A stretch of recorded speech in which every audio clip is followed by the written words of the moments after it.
We're going to start tonight, though, with the Attorney General of the United States today making an unusual decision. Today, the Attorney General decided to throw a big can of gasoline onto the always smoldering fires of Trump world conspiracy theories about the Russia investigation and Robert Mueller. News just broke today that you have a special team looking into why the FBI opened an investigation into Russian interference in the 2016 elections. Can you share with us why you feel a need to do that? I think spying on a political campaign is a big deal. It's a big deal. Generation I grew up in, which was the Vietnam War period, people were all concerned about spying on anti-war people and so forth by the government. And there were a lot of rules put in place to make sure that there's an adequate basis before our law enforcement agencies get involved in political surveillance. I'm not suggesting that those rules were violated, but I think it's important to look at that. And I'm not talking about the FBI necessarily, but intelligence agencies more broadly. So you're not suggesting, though, that spying occurred? I don't, I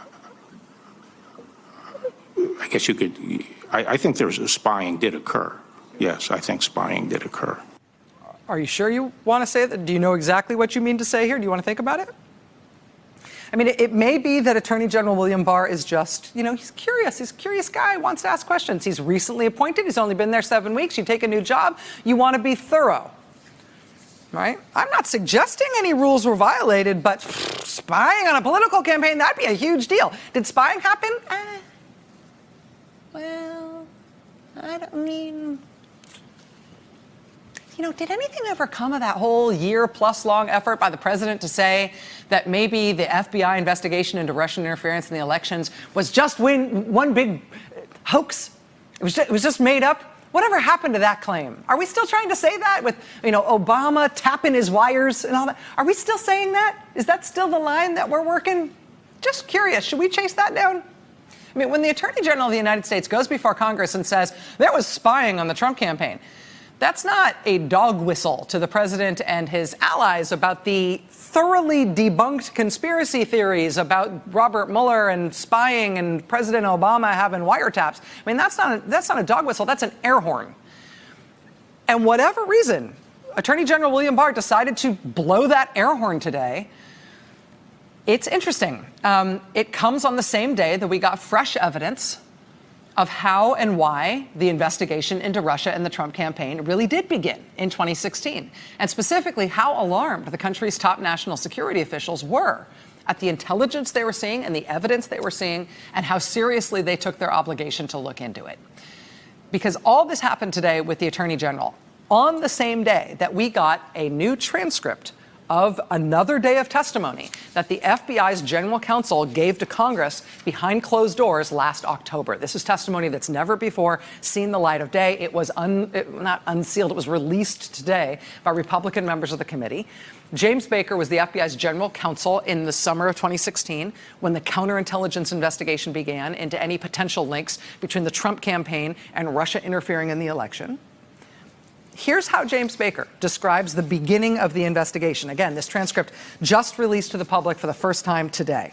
Quote, "We were concerned that the Russians were engaged in an effort to try to impact our elections, that particular election, and we were trying to figure out exactly what they were doing and how they were doing it." Question, well, was the case a priority for the FBI? James Baker, yes. Question, did you think that was the right decision? Baker, yes. Question, why? Baker, because if the Russians were trying to influence something as fundamental as a presidential election, then I thought that would be a particular threat to the country, because so much of our system depends on the integrity of our elections. So much of our constitutional system depends on the integrity of our elections. Question, would that threat to the national security increase if the president was elected and therefore obtained classified briefings and was exposed to the nation's most sensitive secrets? If there was someone within, if he or someone within his campaign had been, in fact, working with the Russians? Answer from Jim Baker. Let me answer that generally. I guess I would say I think we would. Well, I think we were concerned about anyone who might enter government and be in a position to have access to classified or sensitive information who might provide that to a foreign power. Question: how serious would that concern be? James Baker: extremely serious. You know, with remarkable consistency, every time we get one of these transcripts from a senior FBI official, senior Justice Department official, senior national security official who is at all involved in this investigation, they describe their work in 2016 in these very simple terms. They saw signs of the Russian government interfering to try to influence our election. And they saw all these unexplained contacts between Russians and the Trump campaign. And they were concerned about the implications of that. They were concerned that the country, and therefore the Trump campaign itself, they were concerned that the campaign should be protected from whatever was going on. I mean, weirdly, it is the Republicans in Congress who have been unilaterally releasing these transcripts over the past few weeks. I don't know what smoking gun they expect us to find here. I mean, nobody in these interviews has even hinted at the possibility that there was any politically motivated spying on the Trump campaign. But you know what? You know, maybe it wasn't the FBI. One of the odd things about the Attorney General's testimony today is that even as he said he believed spying on the Trump campaign did occur, he kept going out of his way to say he was not necessarily talking about the FBI doing that spying. He was talking about the intelligence community more broadly. Okay, what could he mean? I mean, if he's talking about the FBI and the Justice Department, honestly, the FBI and the Justice Department are on the record over and over again saying, no, they didn't do any spying on the Trump campaign, and nobody has yet found any evidence to call that into question. If Barr is talking about, you know, as Attorney General, he's going to investigate the intelligence community instead, that's a little weird. It's a little off, but okay, maybe that's what he's doing. That said, Mark Warner, who's the ranking member on the Senate Intelligence Committee, the committee that oversees the intelligence community, and he's been that for a long time, Mark Warner today, in response to these comments from the Attorney General, says, nope, he would know as the top Democrat on the Intelligence Committee. And it wasn't the intelligence community spying on the Trump campaign either. Didn't happen. I'm flabbergasted by the Attorney General's comments. I don't get it. Is the Attorney General questioning whether Russia intervened? Is he questioning whether Russia intervened in the campaign on behalf of Trump and against Clinton, things that the intelligence community has unanimously agreed upon? Is he somehow saying that the FBI and the Department of Justice shouldn't have started a counterintelligence investigation? Remember back in the summer and fall of 2016, the intelligence community brought this information to the full Gang of Eight in an effort to try to warn the American public about what Russia was doing. He's saying the intelligence community should have sat on that information. I think the Attorney General's comments today do a great disservice to the men and women at the FBI and Department of Justice, who I think back in 2016 were just doing their job. But what I feel of this man with this much experience, who's using these partisan talking points from some of the far right that have been, frankly, investigated and litigated half dozen times already. I don't get it.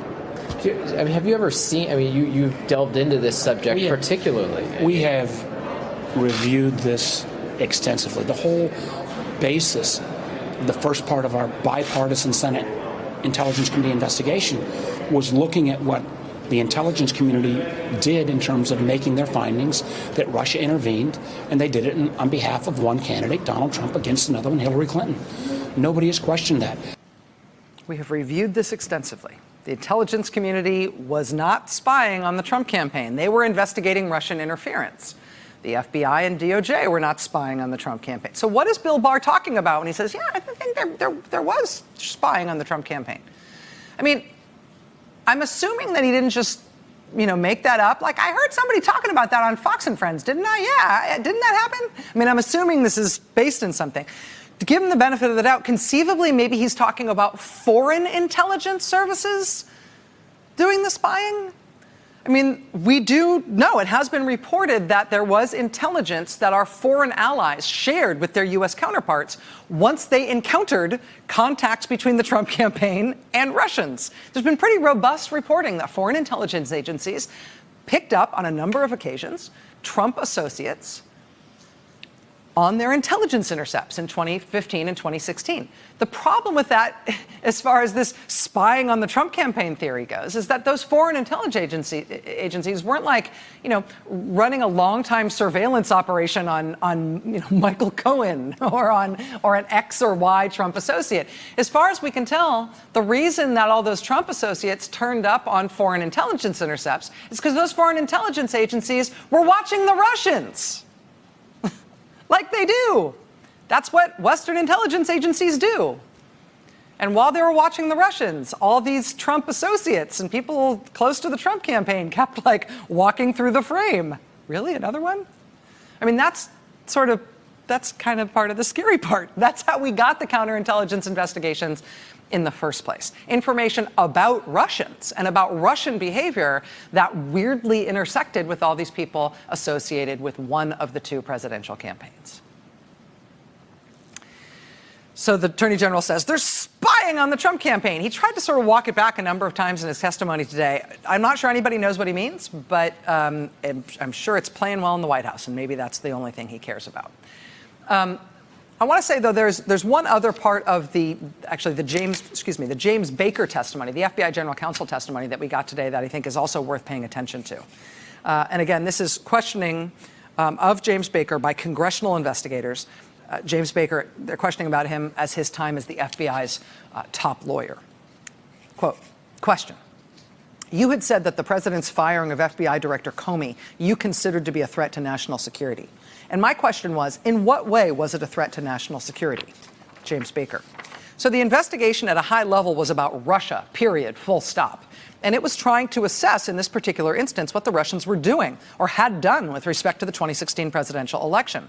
We were trying to investigate what the Russians did and whether there were any Americans or others who had done things in support of those efforts, either knowingly or unknowingly, so that we could understand the full nature and scope of what the Russians had attempted to do. And so to the extent that this action of firing Director Comey may have been caused by or was the result of a decision to shut down that investigation, which I thought was a legitimate investigation, then that would frustrate our ability, to some degree, to ascertain what the Russians, as well as any other Americans or others, had done in furtherance of the objectives of the Russian Federation. So I guess the point is, not only would it be an issue about obstructing an investigation, but the obstruction itself would hurt our ability to figure out what the Russians had done. And that's what would be the threat to national security. Our inability, the inability or the delays, the difficulties we might have had with respect to trying to figure out what the Russians were doing, because our main objective was to thwart them, was to thwart the Russians.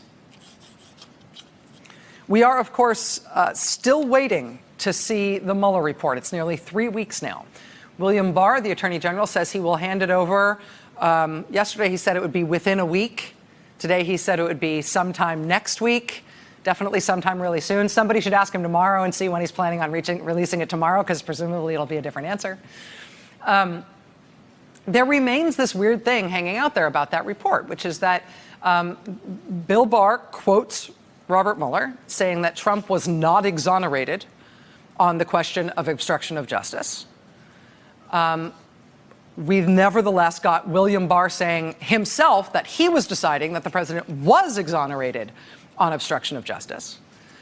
And now we've got simultaneously and sort of coincidentally, now we've got 2 days of revelations from the FBI's former top lawyer talking about how serious the obstruction worries really were and how freaked out the top national security officials in the country were specifically about the obstruction problem.